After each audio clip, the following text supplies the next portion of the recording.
Welcome back to this fourth episode in our discussion about pain and suffering and its relationship to goodness and faith. The question now to ask is there a path to understanding?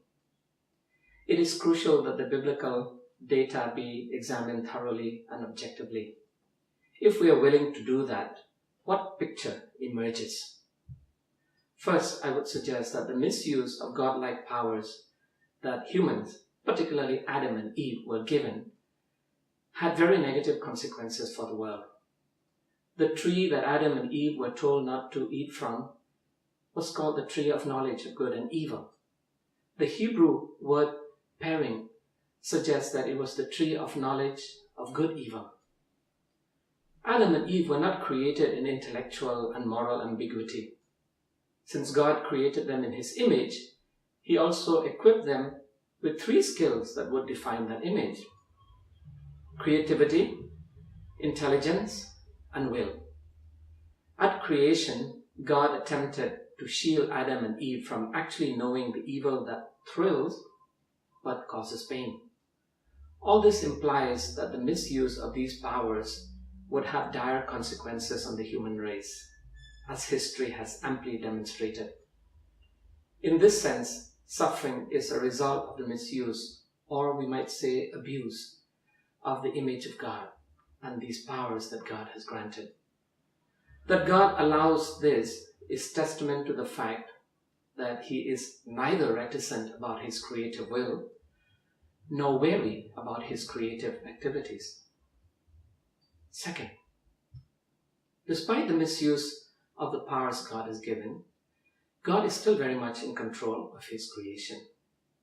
Not only is He in control, He also governs the ebb and flow of human history and personal history. When Satan wished to harm Job, he could only do so at the behest of God. God claims control over His entire creation, the entire spectrum of life, according to Isaiah 45. God tells Israel that He has plans for them, for their future, their long-term advantage in Jeremiah 29. Ironically, those plans included displacement from the land of promise and sojourn in a foreign land. And in Romans 8, Paul asserts that God works for the good of those who love Him. God remains in control throughout history, and Daniel asserts the fact that the events of history are directly governed by God. Even the devil's rage against God's people in Revelation 12 is strictly regulated. God is sovereign over His creation. He does not exist in a dualistic universe. And to Him, the evil that causes suffering is a problem that has to be solved. Thirdly, God permits suffering to continue because it is an obstacle that has to be overcome on the road back to Eden. As hard as this statement is to accept, it is nevertheless biblical. The stories of God's people are peppered with tales of suffering. They are not recorded for bedtime entertainment. These stories exist as testimonials that the path back to Eden runs through the gateway of suffering, which resulted from the misuse of the powers that God has given man. Coming to terms with this reality enables us to encounter the mystery and the power of God. It also empowers those who traverse the path to comprehend the very nature of God, making them even more like Him. They learn the art of sacrifice. They learn the art of endurance.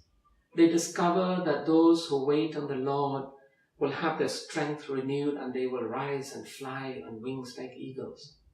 Isaiah 40.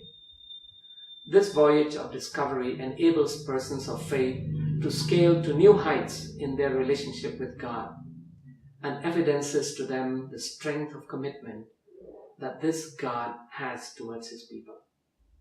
Viewed in this manner, each tragedy becomes a window into the heart of God. Suffering becomes an opportunity to know God better. In our last episode, we shall wrap it up with what we have learned so far.